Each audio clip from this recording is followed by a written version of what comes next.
All right. Is that on? No? Yeah, you're not going to hear yourself. Okay. That's just from my phone. Okay, very good. This is kind of strange, but we'll make it happen. Um, my name is Rashid Carter. I am the lead faculty with the 10,000 Small Business Program, the Goldman Sachs 10,000 Small Business Program here in Chicago. Um, I have been serving in the role of lead faculty for actually my fifth year, so I'm about 4.5 years in.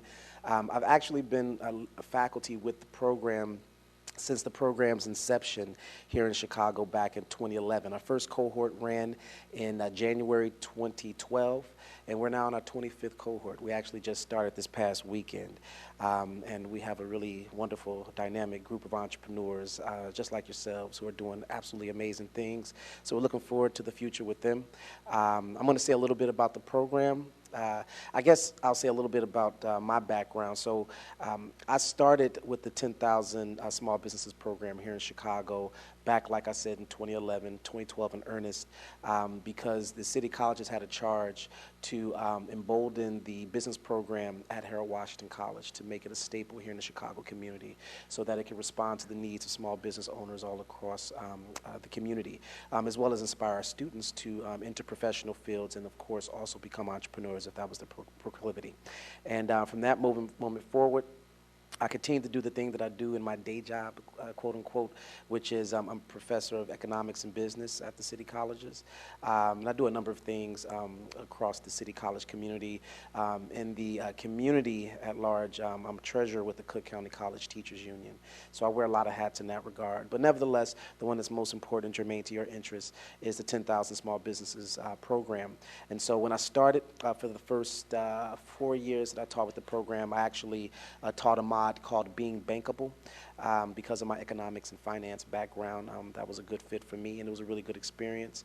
And as lead faculty, I'm basically in control of everything that happens in the classroom sphere. And so I'll talk about the program from I guess a 50,000 foot perspective, and then we can get to the granular details. To try to keep my presentation as taut as possible, so I give you opportunities for questions. If you have questions at any time, of course, feel free to chime on in, and I'll cede the mic to you. And just as I'll mention this in the presentation, but we also have some really wonderful things happening across the nation outside of Chicago as it pertains to the 10,000 Small Business Program. But let me move forward. I think I gave you all the welcome stuff. The only thing I left out was my contact information. But for those of you who are here, you can see what that looks like there. And then for those of you who are, of course, online, the contact number for our organization is 312-553-3127. And the email contact is rcarter1@ccc.edu. And I'm sure that information will also be made available to you at a later date. Okay, so the program is a really a robust program in terms of how it supports business development. It is a national program, and so we have a site here in Chicago, as I just alluded to, but we actually have 14 physical sites all across the country, basically representing each region of the country. We have those 14 sites.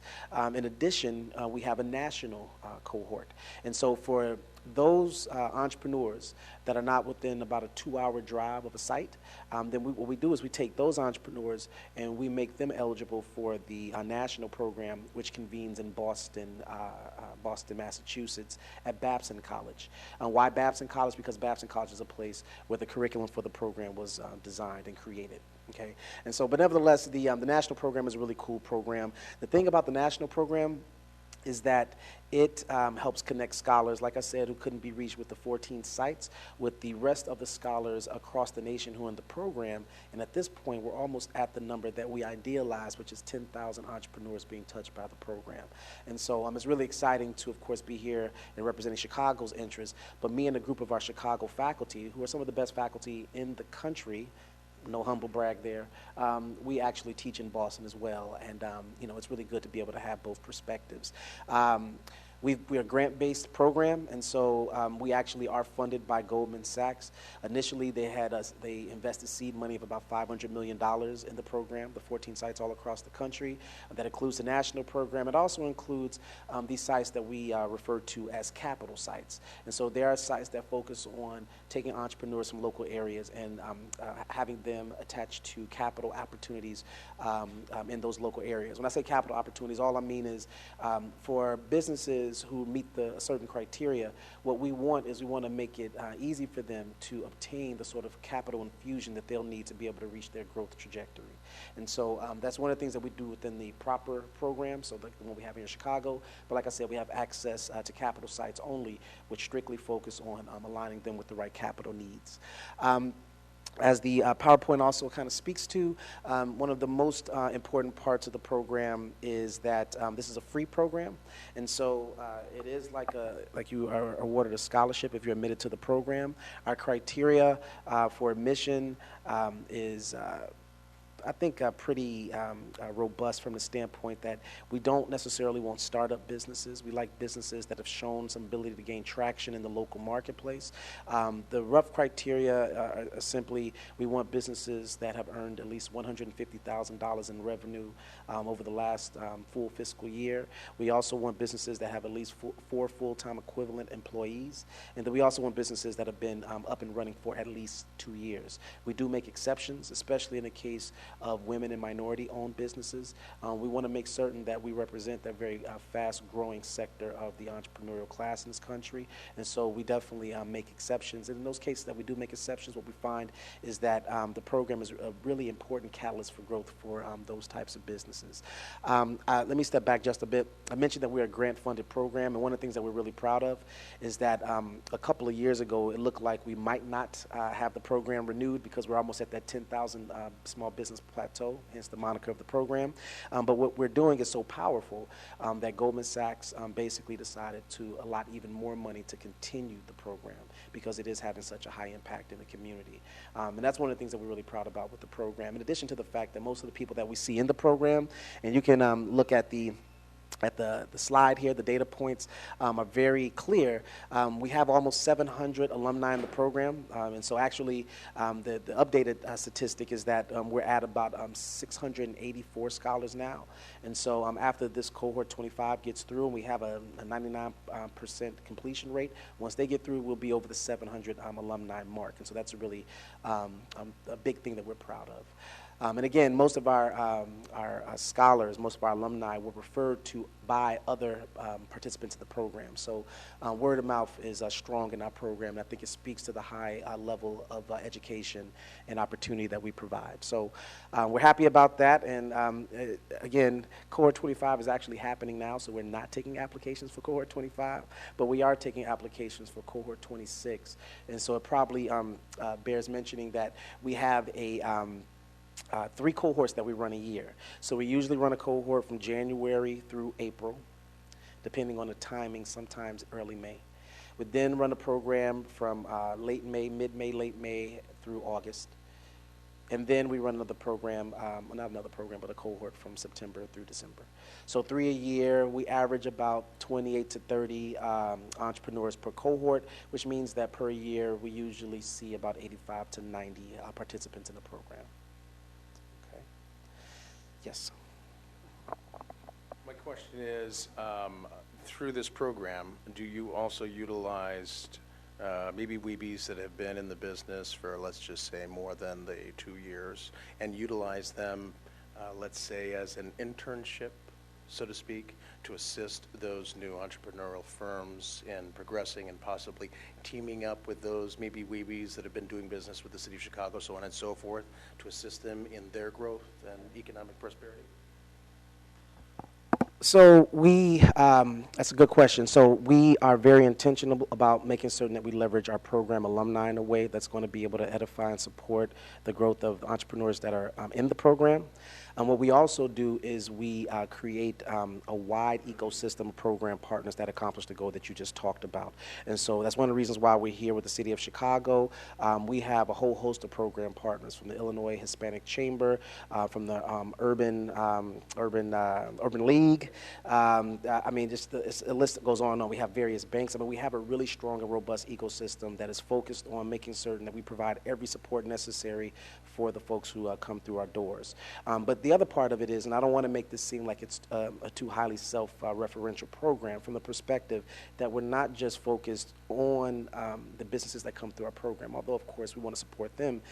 The idea is that if we catalyze growth and if we edify the businesses that come through our program and create a critical mass of over 700, maybe to 1,000, who knows what the number is going to be, but if we create enough small businesses that have the sort of baseline education, access to support services that we idealize, then that can also fan out and touch businesses who haven't come to the program, right? So that's the idea, and we do absolutely do that. And we don't require for any of our current participants or alumni to have classifications like the one you just described. But usually what happens is, and let me say something else about the program. So we have 3 pillars of the program. One part is focused on business education. That's the part where they see me. We have 80 hours to 100 hours where we have we call them scholars in the program. They come out, they spend 80 to 100 hours, contact hours in the classroom with me. Usually it's once every couple of weeks for a full Friday, and then we do clinics every other week on Tuesday or Thursday. And then we ask them to do homework assignments, all in an overarching effort to have them complete a growth plan by the end of the program. So they're with us for roughly 14 to 16 weeks. By the time they leave the program, the idea is that they have a growth plan that's measurable, that's targeted, that's customizable to their needs, and that are built around an opportunity that they've identified in the marketplace that they can exploit to hasten the growth of their business. And so in support of that effort, again, we give them all of the classroom support that they need, which is, again, the business education component. We also give them wraparound business support services, which is the point that I was just making, about making certain that we have a whole host of program partners come out and support their growth even while they're in the program, so that they can complete the growth plan and then get their existing business in a place where they can actually capitalize on the opportunity. And the other part, the other third pillar, is access to capital. And so we have a whole array of funders who also come out and engage with our business owners. And they work together. I know it's a weird thing to say that bankers work together for the best interests of our business community. Indeed. And so they come together, and we choose them very deliberately, and we choose an array of them because all of our businesses have different capital needs. And we even have some equity folks and some venture folks who come out, and they talk to them about what it means to be a part of an equity investment situation. And we typically have our scholars, the ones who are ready to have their growth plans fully utilized, we have them come out, and they usually are able to match with our partners to go ahead and reach the capital objectives that they need. One of the things we also talk about in the program is we know that a lot of our program participants are really happy about the fact that they have cash reserves that they can use to leverage their growth opportunity, but we steer them away from using their own capital because obviously there's an opportunity cost to do so, which is why we strongly encourage them to use our partners, who usually give them really good terms for loans, and then when it's an equity situation, a very fair equity partnership. Does that answer the question? Exactly. Oh yeah, and we have a really big representation of Meeby Weeby in the program. Really cool people, absolutely. Okay, I can talk all day. If you have questions, feel free to chime in at any time. And welcome for those of you who are a little bit late. You know what? Okay, I'm sorry. No, and you're not taking my time. I appreciate you asking the question. All right, so what's on the slide now is a bit of detail around what's required of potential participants in the program. I already mentioned some of this. The only one I did not mention, and I'll say this again for those of you who are just arriving, is that we would like for the participant in the program to be a majority owner of the program. Of their business, and so we want you to be at least a 51% stakeholder in the business. We do make exceptions. The idea isn't that we want to necessarily take you away from your business. It's not that we don't trust other stakeholders in the business to participate and then give the good news of their programmatic experience to the rest of the stakeholders in the business. The idea is that we want to make certain that once you leave the program, that everything that you've learned is actionable and is implemented as soon as possible. And so if we have the majority stakeholder as the point person to participate in the program, then usually what we find is that they can leverage their influence in their organization to actually make certain that this growth plan can be implemented in the business. Because again, we're not teaching the program just for the sake of saying that we're doing so. We really want to create this ecosystem of small businesses that can allow the small business community to reach their potential. Again, there's a caveat. If you're not a majority owner, if you serve some other role in the business, then we will make an exception for you. But the only thing we ask is that you convince us that, number one, you'll have the time to commit to the program, and number two, that when you're going through the program, that you're going to be edifying the stakeholders of your organization about what you're learning so that you get full buy-in by the time the program is over. I talked to you about the for full-time employee requirement. We have some businesses that have a number of 1099 contractual workers, part-timers. If you have enough of those, again, if you have 4 full-time equivalent, then that also suffices if you don't have 4 full-timers directly. Again, the revenue requirement's $150,000 to $8 million in revenue. Given that we're in 2019, that means that as of 2018, you had to reach those particular benchmarks. However, we have accepted participants who've been over the $8 million threshold and then also under the $150,000 threshold. And then, of course, in terms of 2 years of operations, again, we've made exceptions there. We want you to at least have 2 years because we're not a business that's focused on startups. We want to know that you've gained traction in your marketplace, but we have instances of successful businesses who've actually only been up and running for a year, but they've shown enough and met the other requirements to the extent that we feel confident about their ability to succeed in the program. Okay. This slide kind of describes what I already alluded to in terms of the 3 pillars of the program. I talked about the business education component. One of the things about the business education component, and like I said, 80 hours to 100 hours, contact hours that we actually meet in a classroom space at Harold Washington College, that's pretty unchangeable. That's a consistent thing that we ask of our scholars. Literally, if you have one meeting to miss. If you miss more than one, then you have to either be deferred to the next cohort or reapply to the program. Attendance means everything for us because we don't necessarily have a program like what you might see at DePaul or U of I, U of C, where you have a lecturer talking to you about business theory, giving you case studies to study, things like that. Our philosophy and the way that we execute our curriculum is that we create a peer-to-peer learning environment where we put scenarios and different sort of work tasks in front of you in the classroom sphere. And then we expect all of our cohort members, all 30 plus of our entrepreneurs to actually come together and work on developing solutions to the particular issues and exercises we provide them. The idea with the program is that the true education comes from peer-to-peer learning. If people don't show up, then that particular charge will not be served. And so we're very, very strict about the attendance requirement. Most of our scholars are able to attend to that requirement. But of course, if you're an entrepreneur, you'll have things happening in your business and your personal life that might potentially at least tempt you to step away. But one of the things that we emphasize in the program, and I'll mention this a little bit more in a second, is that part of the mindset of being an entrepreneur is feeling confident and then equipping your employees with the ability to actually run the business while you're away working on the business instead of in the business. And so we ask you to put that to practice by making certain that despite the distraction that might befall you, that you commit yourself to coming to every class, because we don't want you to diminish a learning experience for someone else, let alone for yourself. So we take that charge very seriously. Again, we meet typically over 3.5 months. And so the current cohort, for instance, just met for the first time this past weekend, and then this particular cohort commences on December 6th. In terms of a network of support, again, I alluded to that just a little bit. We have support services of all kinds.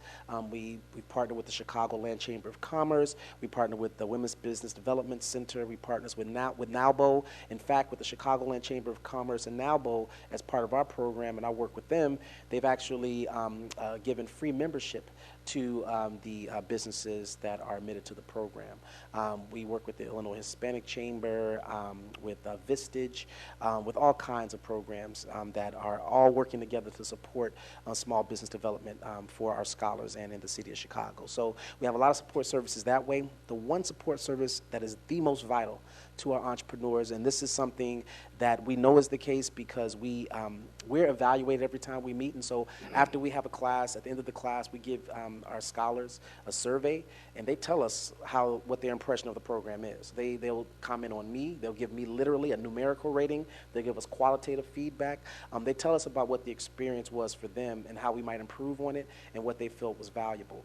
That's important for us because if the experience isn't worthwhile, then we need to change something to make certain that we're reflecting the best interests of our scholars. I'm mentioning that because when we receive feedback, the thing that we know very well about our program is, number one, that it achieves the goal of edifying entrepreneurs. Number two, that we do have world-class instructors that are some of the top rated in the country. And number three, most importantly, is that we have a team of business advisors that work with each of our entrepreneurs one-on-one from the beginning of the program right on through the end of the program in support of addressing their existing business needs, but then also in support of their developing the growth plan that I alluded to earlier. Remember, the growth plan is the primary deliverable for the program. And so if that's not completed, literally our program participants cannot complete the program. They don't graduate. So our business advisors are there to help scholars through that very long and enduring process. And our growth plan, they typically range from about 40 pages to 100 pages, just depends on the scholar. But our business advisors are really wonderful.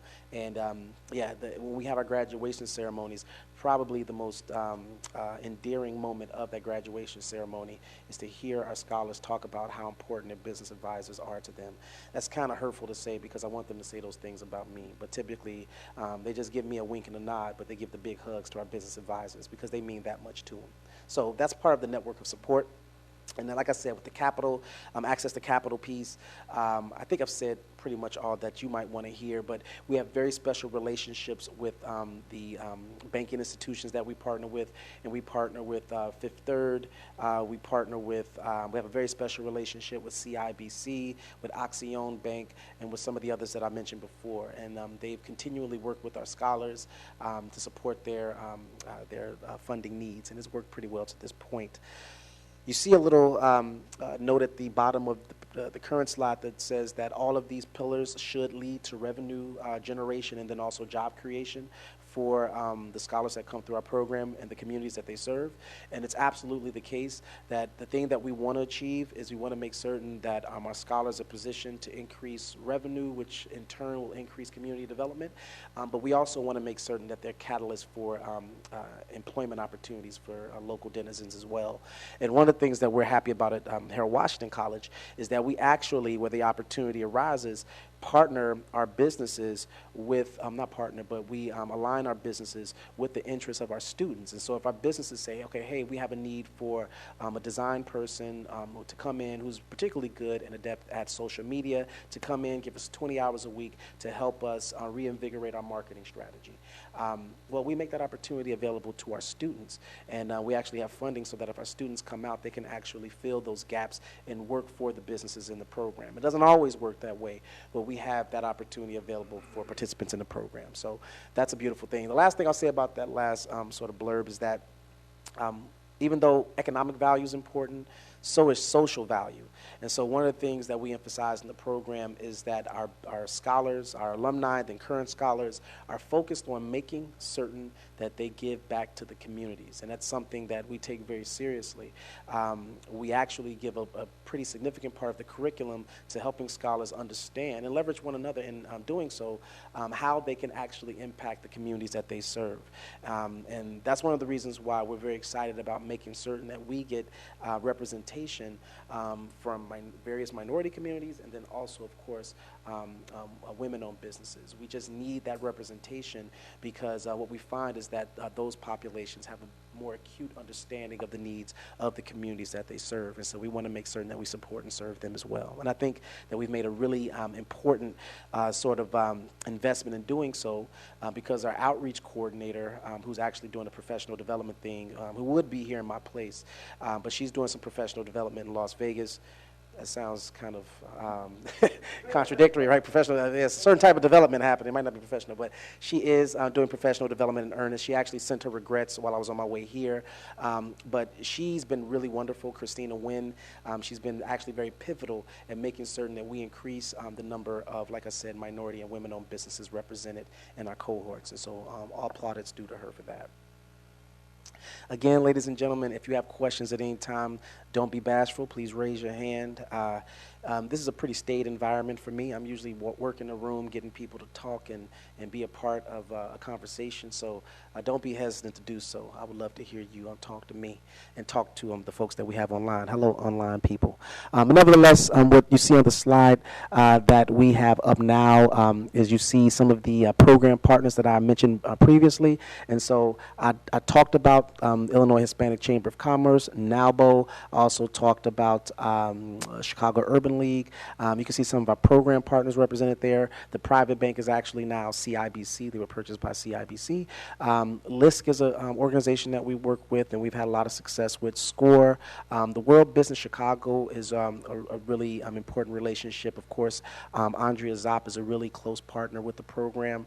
And then, of course, I don't know if it's here, but the Small Business Development Council is also a very important and pivotal group, as well as the Small Business Advisory Council. They're also really big, and they work with us and do a lot of good things. And so, again, that's just a small sampling of the organizations that we work with, but that is a representation of the fact that not only do we seek these organizations out because we feel like they're best in class in terms of supporting the interests of small businesses, but they seek us out because they understand that what we do is high quality, and they want to be a part of the experience, and we're very thankful for this relationship. Oh, excuse me. Yes, please. You don't need the mic because there are people listening online. Oh, sorry. Hello, everyone. My name is Akeem Johnson. I'm the sole owner of a small technology firm in Chicago. Based on your curriculum, what line of business do you usually work with? And that's just a question. I'm in technology, and that seems to be a little bit unique. Yeah. And that's just because it's all software. You can touch it, you can feel it. Yeah. So I'm just curious to know what types of businesses you deal with mostly. I appreciate that. Akeem, was it? Akeem, appreciate that. Akeem, I appreciate it. Very good question. We actually have every business you can imagine represented in our program. So we have technologists, we have app and software producers who've come through our doors. We have restaurants, food service people. We have transportation folks, cleaning services. We have mental health experts. So, people who have mental health businesses. I mean, any business you can possibly imagine, they've come through our doors. So, yeah, it touches everyone. So this is the thing about the program. And you can see some of the curriculum now for those of you who are listening online. We have a deck that we actually show, or a slide in the deck that we show every time we meet with our scholars, which is an example of how the program is intended to unfurl. And so these are actually each of the mods and clinics that we execute in the program. And so the way the program is designed is that we understand that small businesses, obviously are different, right? The business model you create, the industries that you are in are fundamentally different, makes all the sense in the world. However, what we've found out based on research is that every type of business has pretty similar needs, not exactly the same needs, but when we talk about the need to access capital, businesses have that need that's pretty universal. When we talk about hiring the right people, how do you hire the right people? How do you find the right people? How do you develop those people? How do you put together a hiring process that's going to ensure that you get the right people? How do you terminate somebody if the will presents itself? What does that decision mean? What does it mean for you to be an entrepreneurial leader as opposed to just being a small business owner, right? What does that change in mindset look like? These are themes that traverse every business type. And so we purposefully designed the program so that any business and any business model can actually fit within the program. And so, yes, I can guarantee that if you tell me what each of your businesses are, I guarantee you that there's been an example of your business in our program. So you would definitely not be a fish out of water. You'd make fast friends and understand that the issues that you have are the same ones that the young lady who has an ice factory has. You know, it's the same sort of issues. So, and here's the other thing. The thing about the program is that we want you to be able to collaborate with her. We want you guys to be able to collaborate with the window washer. We want all of you to be able to collaborate with the young man. We just had a business that's actually, the family has owned the business for 100 years, and they have a restaurant on the northwest side. And they have some issues because, you know, the matriarch is starting to get old, and they're trying to figure out how do we continue to perpetuate this business model. Well, guess what? We want all of you talking and giving your varied perspectives about what leads to business success, because that's what should happen in the laboratory, where good ideas and solutions to commonly referred to issues come about. And so, again, it doesn't matter. I know I said a lot, but you're in the right place, my man. All right, so if you look at the slide here again, what you'll see, and you have it on your handouts, these are all of the areas of the program that we address. At the beginning of the program, we do an exercise where we ask our newly minted program participants to talk to us about the various factors that they think are important for business growth. And, you know, they yell them out, oh, it's, you know, the Price is Right style. They tell us, okay, it's the people, it's legal advice, it's financial work, it's forecasting, it's understanding operations and process, right? They yell out all these things. And the thing that we make as a big reveal is we show them this picture to let them know that, yes, we understand what you see, and this is exactly what you're going to cover over the course of the next 16 weeks. We're going to touch upon each of those issues that you identified as being absolutely part and parcel to you unlocking your business's true potential. So this is what it is. The commitment, I know it says that we're 15 weeks, which is true. Like I told you, we're about 80 to 100 hours of classroom time, a little bit more to the 100 hours than the 80.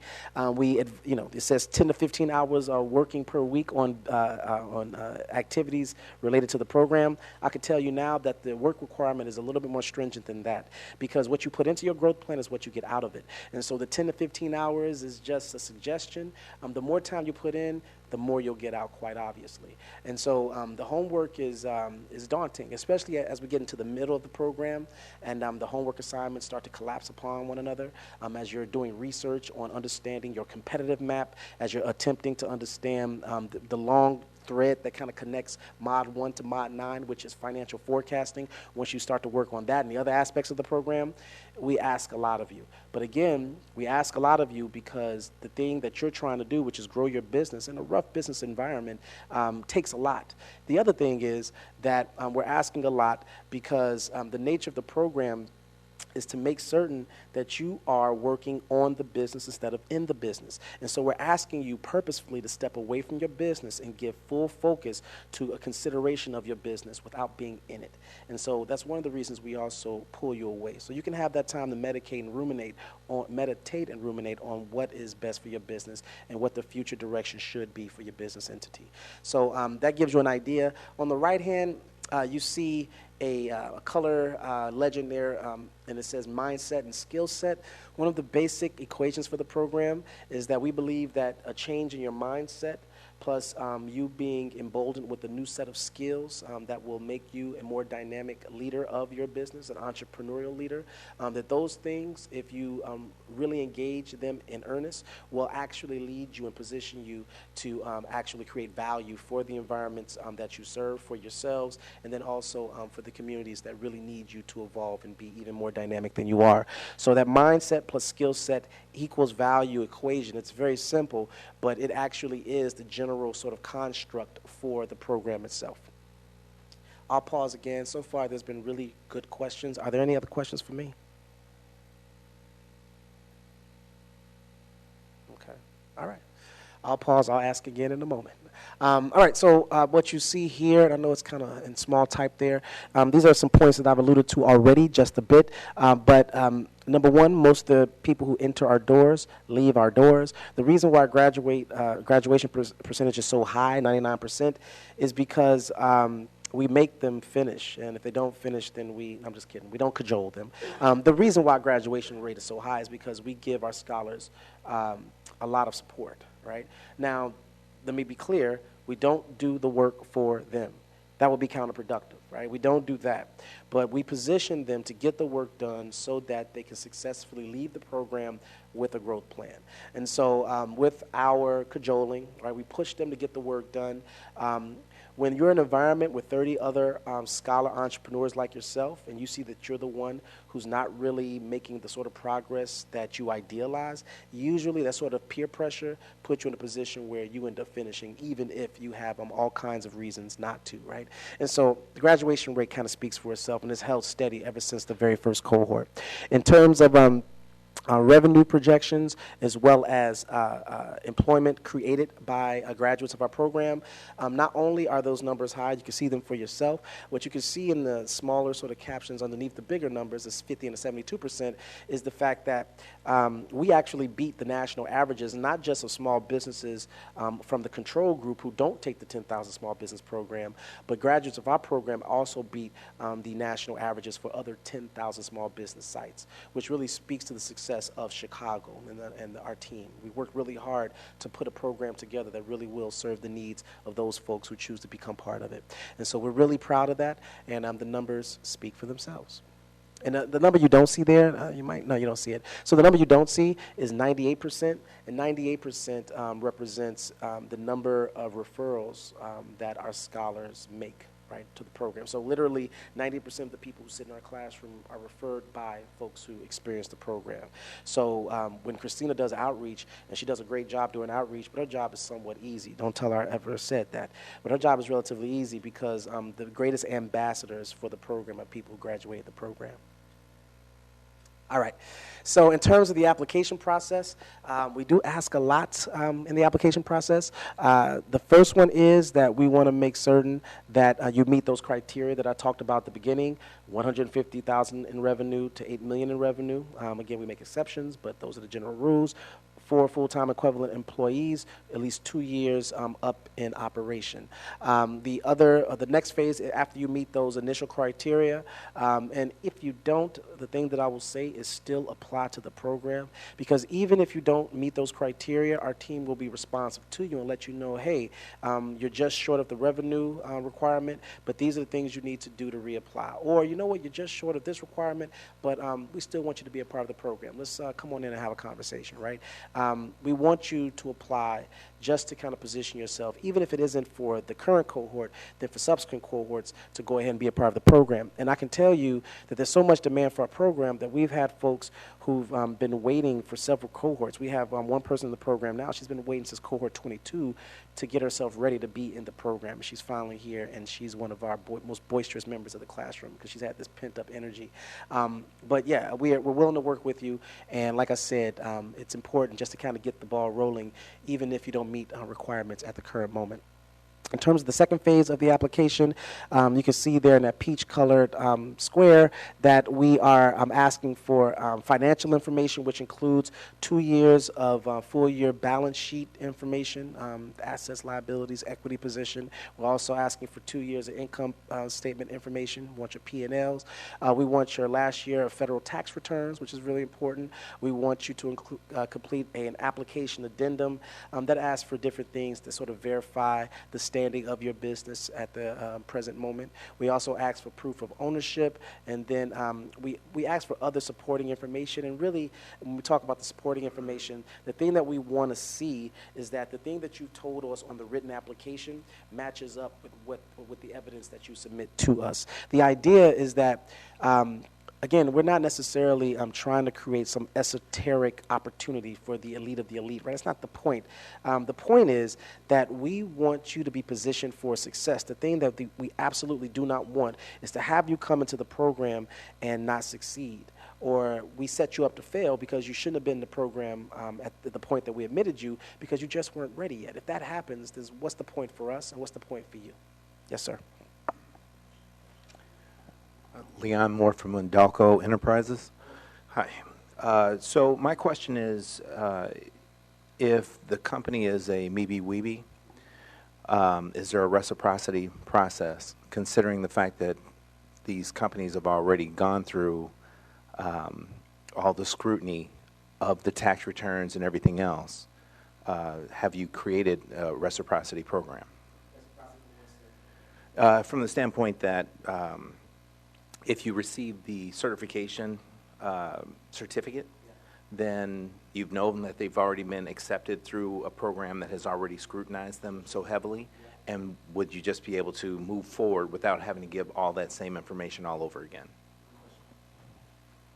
So the requirements of the program are the requirements of the program. So even with your WEB or MEB designation, we still ask for you to submit these other documents, okay? Only because we need some proof of that documentation. But let me just say this. One of the things that we ask for in the application, I don't know if any of you have seen the application yet, but we ask, do you have those certifications? And if you do, then that signals to us that you've done this before. We still require those documents, but we look at your application a little bit differently than someone who does not. And so there isn't reciprocity from the standpoint that we can necessarily go to those organizations or those certificate granting institutions or entities and verify those documents without you submitting them again. But again, the thing that we understand at that point is, for instance, let's just say you're slow in submitting your tax returns, or you only have 1 year instead of 2.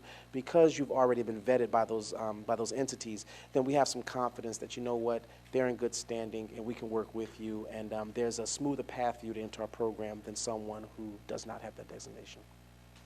Does that make sense at all? Cool. So yeah, and the reason, and let me also say this, we have I mentioned this earlier, we have a national umbrella organization. It's the Babson College is where the program is centered. And so they basically, in consultation with Goldman Sachs, set these standards. When you submit that information with us, we forward it on to them. Right? And so they're very, very particular about making certain that they vet the right businesses to be in the program. Not right meaning you fit any sort of type, but like I said, we want to make certain that you're going to be able to succeed, and we have our own vetting apparatus that we use to make certain that you're going to be a good fit for the program. So those things are really important. I mentioned Goldman Sachs. Babson College is also obviously a strong component of the program. You can think about it this way. Goldman Sachs really does lend the funding, and they're the primary stewards of the program. Babson College has the administrative infrastructure, and then they also create the curriculum. Babson College, by the way, if you don't know, #1 entrepreneurial school in the world, basically, in Boston. And so they do that piece. And then we also work with the ICIC, which is an organization. They're mostly focused on the East Coast, and their focus is on creating institutions that are going to propagate business development and then also societal development in urban communities. That's their main focus. And so they all work together to make certain that we have the right businesses in the program, so that when you're in the program, we already can anticipate the sort of conversations you're going to be having with each other that's going to facilitate and hasten the growth trajectory of your firms. But then, like I said, we also want to make certain that we're not setting you up for failure. So that's why, we say things that way. It's not like here in Chicago we make arbitrary decisions about who's in or who's not based on this designation or not. It is a very, intentional process. I think that's the buzzword nowadays. It's intentional. So. Yep. Okay, so the vetting process is what it is, and you, like I said, you asked a really good question. If you've been vetted before, and we have a huge contingent of WEB, MEB businesses that are in the program, you probably even know a few. Once you get past that stage and your paperwork is vetted, then we invite you in for an interview. And the interviews are very straightforward. The thing we want to do at the interviews is to make certain that we can see things in person that weren't necessarily clear on paper, right? And so we were just kind of gauging whether or not you're a good fit for the program. And what that means is, for instance, we've had to turn away some folks who had really dynamic businesses, really successful businesses that are doing cutting-edge stuff here in the city of Chicago, right? Making a lot of money, and their business model has been proven to be a success. We still didn't accept them into the program because of their personality, right? Because we just felt like in a classroom setting, you take the air out of the room because you're someone who needs to have all of the attention all of the time, right? We can't afford to have that person in the classroom space that's going to suck the air out of the room because they're not necessarily attentive to the needs of other people. We need people in the classroom space who've demonstrated that they have the potential necessary to be the sort of business owners that we idealize. But again, that's secondary to making certain that we're creating this laboratory for collaboration that's really going to have each of our entrepreneurs work with one another in a selfless, dynamic environment. And so if we have an opportunity to see in the personal interviews that it just doesn't feel like you'll be a good fit, then we'll be earnest about that point, and we'll assess it that way, right? So the success, the dollar amounts that your business earns, the people that you employ, that's part of the thing that we consider. But we also want to know that in terms of who you are as a leader of your business, that you also will be a good fit to the classroom experience and the totality of the experience for the rest of our entrepreneurs. So that's also very important. And that interview process happens very shortly after the paperwork is finally submitted to our team.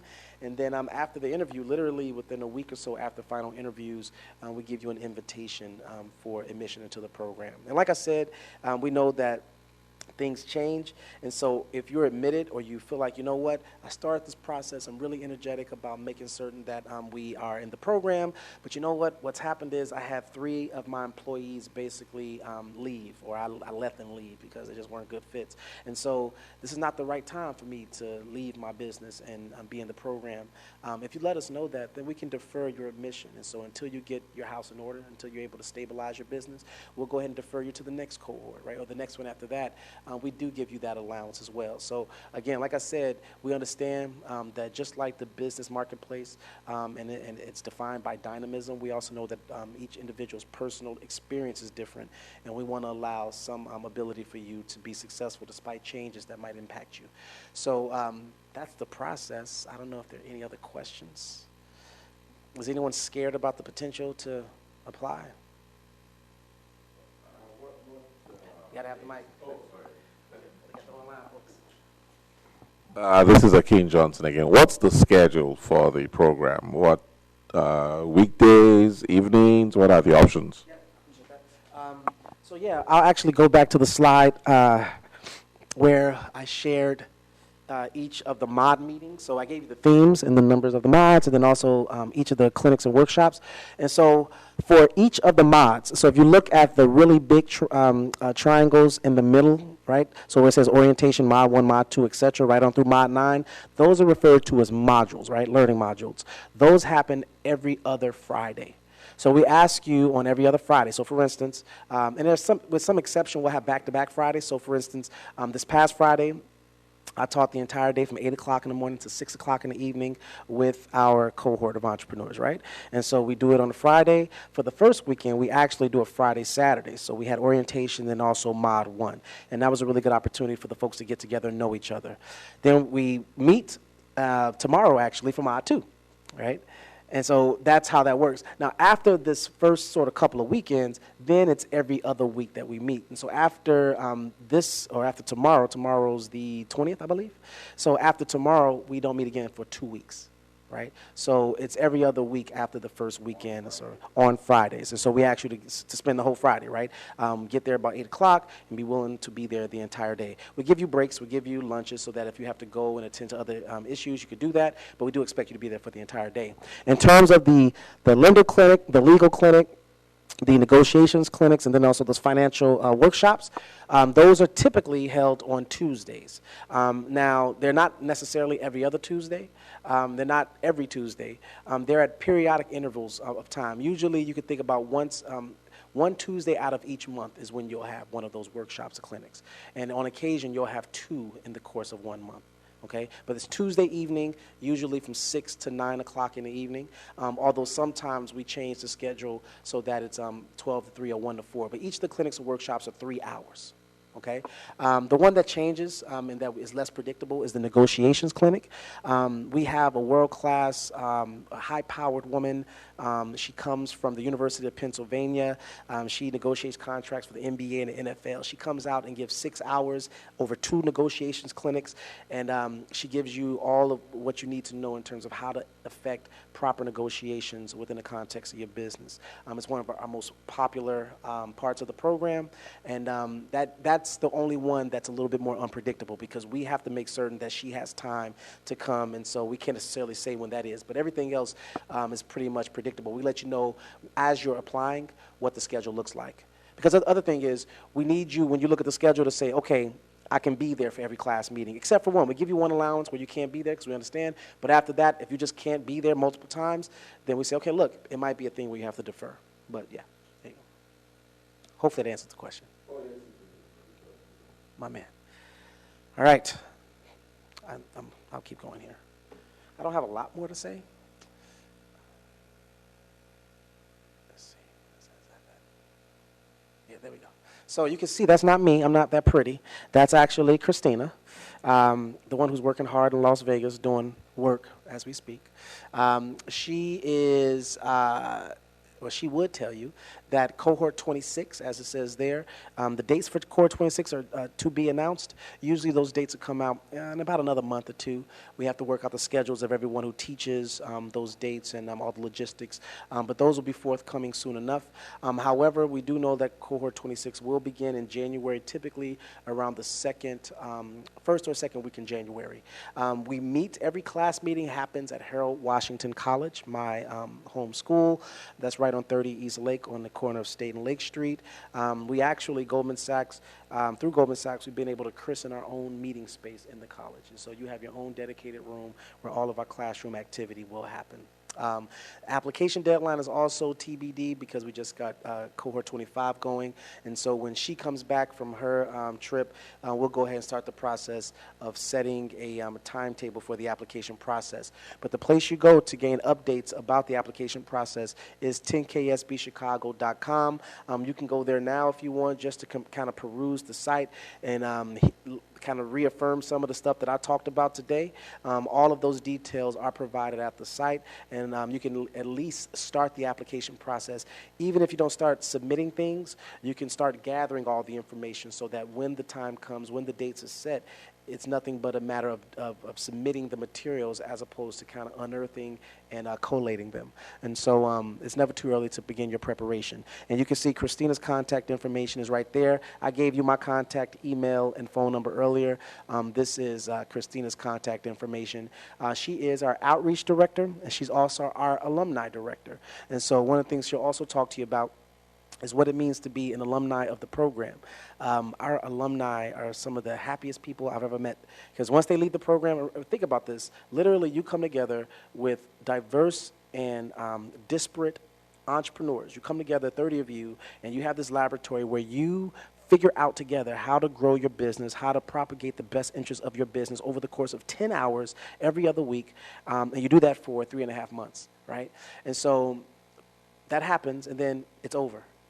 So a lot of our entrepreneurs, you know how entrepreneurs are. You guys, you're in silos. You do your thing, and you manage your affairs. Not a lot of people understand what you do, but to have like 30 other people right there in the same space with you that understand you, that get your pains, and that are there to support you in that environment, when our scholars leave the program, they miss it. And so what typically happens after the program is that they usually keep meeting together, which is really cool, right? So they'll say, okay, look, we're cohort 25, then what we'll do is on the 25th of every month, we'll make certain we get together. So whether we have to use video conference or meet physically, we're going to make certain that we keep this momentum going, right? That's some of the stuff that happens in the alumni sphere. And like I said, we also have classes, basically continuing education classes we offer. So when you're not in the program, next month I'm actually doing a class on business valuation, how you figure out the market value of your business. Also, in June, I did a sales clinic. So we had a lot of our alumni say, hey, we need a little bit more attention paid to how to execute sales, right? How to cultivate business and do business development in a way that's going to be efficient given the limited resources we have. And then we also have to figure out what does a proper sales funnel look like, and then how do we pitch to folks, right? I'm not so great at pitching, right? One of the things that I didn't mention about the program that wasn't really blown out is that we give you plenty of opportunities to communicate. about your business. And so one of the themes that we use in the program is EEC, efficient, effective, and compelling. And so from day one right on through to the final time we meet, we give you very focused attention on making certain that you feel comfortable presenting. Talking to your peers is the first place it happens. But then we also invite guests in. The part of our ecosystem that I just talked about a little bit earlier, we typically invite them in so that you can actually practice pitching to them. At the penultimate point in the program, we have a funder's pitch. And so we bring equity folks and we bring lenders in, and you actually basically do a Shark Tank style rocket pitch to them based on your funding needs, which is really cool. Before you do that, we just don't throw you in the water and say, hey, go pitch. We actually, like I said, from day one, we give you practice, and we're there to support the development of your pitch so that when you stand in front of these people, and literally it's a whole array of people in addition to your peers, and you make your pitch. And then after you do your pitch, you sit back and they give you feedback, and then you do it again, you do it again. So literally you have a 5-hour laboratory where you get feedback and you're emboldened in how to pitch and how to communicate more effectively.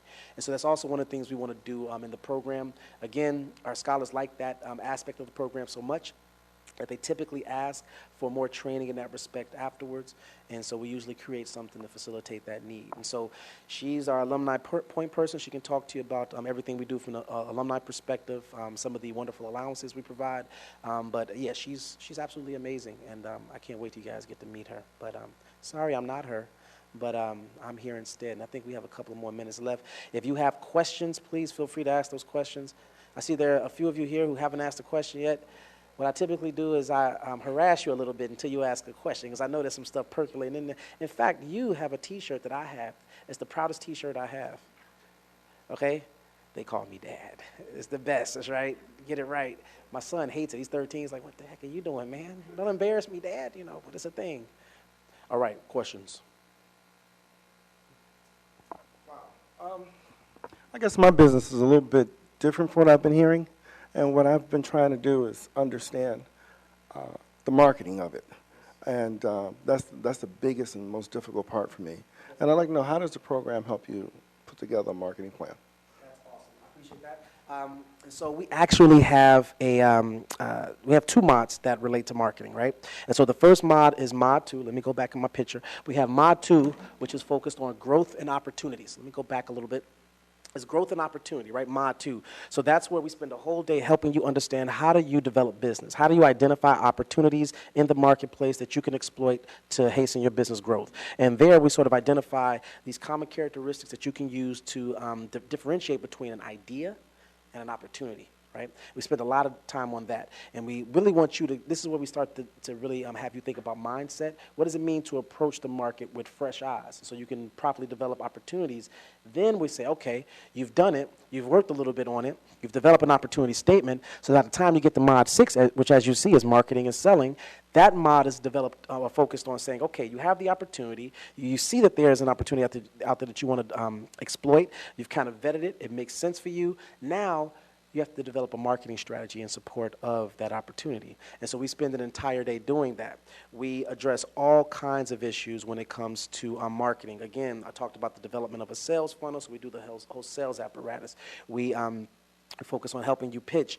We focus in the marketing context. One of the things that's very important for us is for you to understand how to use technology with marketing. And so the familiar themes in marketing, of course, are very important. We want you to be able to talk about pricing and promotion and making certain that you're understanding your customer base. And so we, in advance of the mod, what we usually do is give you pre-work, where we say, okay, we want you to go and we want you to survey your customers. Now, if you don't collect data on your customers now, it's fine. Here's a tool. And we ask you to go and take inventory of who your customers are. Once you do that, once you understand some commonality and the types of customers, right, we ask you to literally array them. And once you better understand the customers, then we say, okay, great. Now we want to figure out what sort of messaging works best for getting to those customers. And that's when we help you develop the right language to use when you want to reach those customers? Is it that they like value? Is that the thing that they want? Is it that they want high quality? Is that the thing that really moves them? Is what moves them you? And if that's the case, then what does that mean for a business where you're looking to extricate yourself from the business, work on it more than in it? How can you give them faith in your business even when you're not the touch point all the time, right? We cover all of those points during the course of Mod 6. So we take a really deep, full dive with a marketing expert. We have a teacher. She teaches marketing not just with us, but also with SCORE. She has a couple of businesses, and she's also an instructor with the city colleges, where she also teaches marketing full-time. So she guides the entire class through that particular process. In addition to that, you have 30 other people that'll be there to talk to you about their marketing strategies, and that's where the magic really happens. The last thing I'll say is in the middle of the day during Mod 6, we have a social media panel, and so we bring experts in social media out to come out. They do search engine optimization. They cover all kinds of topics and how to use technology in a way that's going to efficiently allow you to take a dearth of resources to really capture the sort of marketing thrust that you want to capture. We do all of that in Mod 6. It's only one day. We cover a lot, but the thing that we really place for you to do, the thing that we really put before you as a charge, is to pick up on those themes and really start to capitalize on them. But we definitely take a deep dive, and that's a very common issue. Yep. All right, 4 of you stepped up. Hopefully you've been edified just a little bit. And then there were 2. That's it?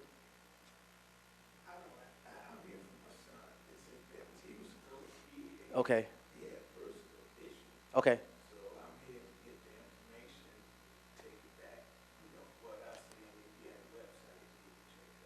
Fair enough. I appreciate that. Thank you for your candor. You're just a messenger. It's all good. Okay. All right, so that leaves 1.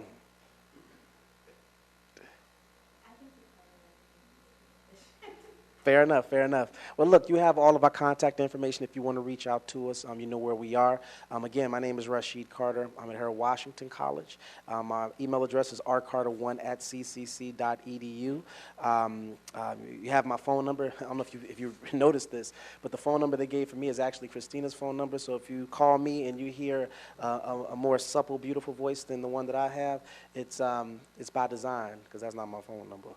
But if you want my number, it's 773-209-5398. I'm involved with all aspects of the program. Like I said, I've been doing this for 8 years. I also teach with the national program in Boston, and I could just tell you it's a really wonderful experience, and I hope that all of you, including your son, have an opportunity to come out. Yes, sir.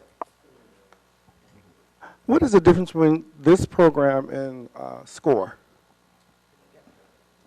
I think like I said, we actually have 3 of our faculty also either have taught or currently teach with SCORE, and I've never taught with SCORE. But the thing that they tell me is that the difference, despite the fact that SCORE and 10KSB touch similar topics, the clear difference is the intensity of the program, right?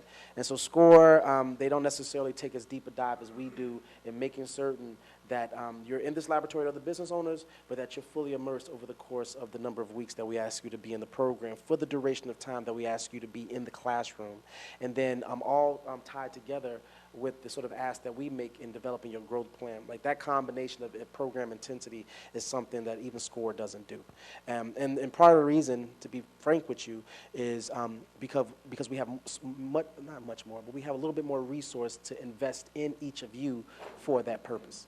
And so the intensity part is really germane to the question that you asked. Any other questions I have to email to you? You can email, you can call. I'm always available. It's all good. Yes, sir.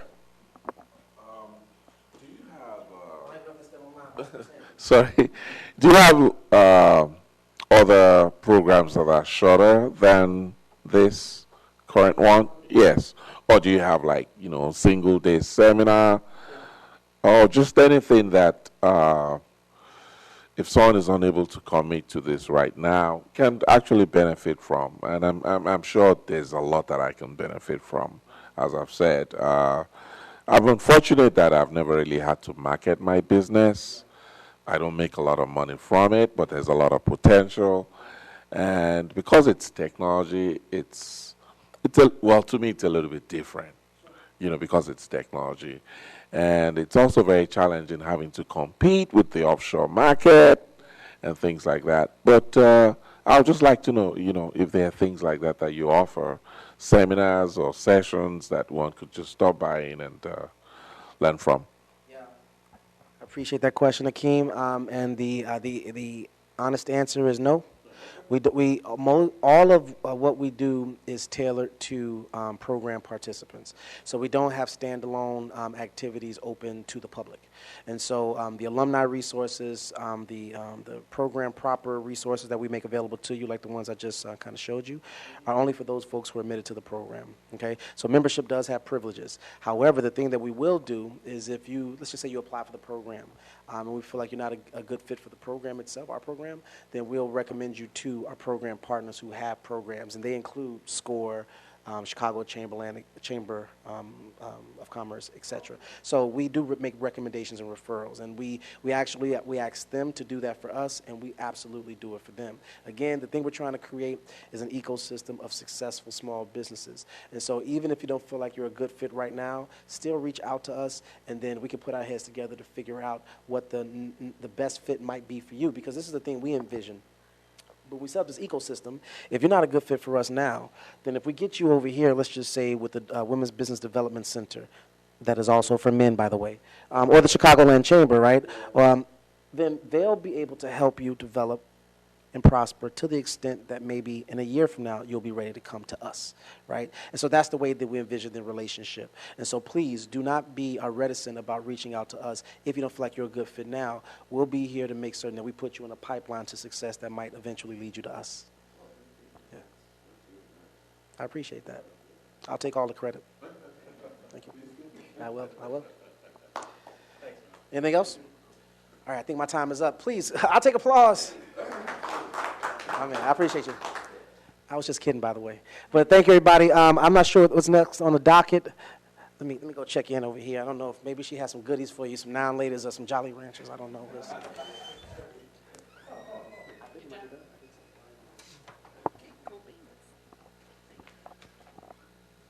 If you all would take a little time and fill out the evaluation, and you can leave the evaluation on the table.